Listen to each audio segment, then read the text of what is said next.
Prečo si tu? Chodím vám teraz po kamarátoch a ty si jeden z mojich kamarátov dobrých. Keď môžem, tak v nich rád prespím. Prečo? Nemám domov.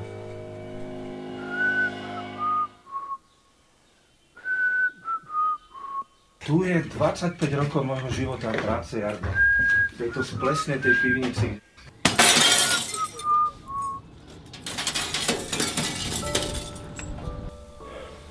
Ty by si ma natáčal, keď mi bolo takto zle? Nie.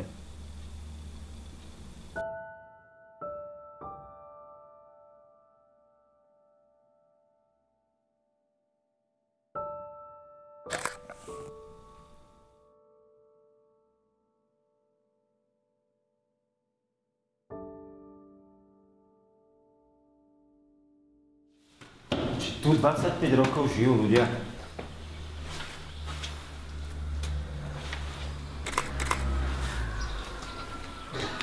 Poďme už preč, už.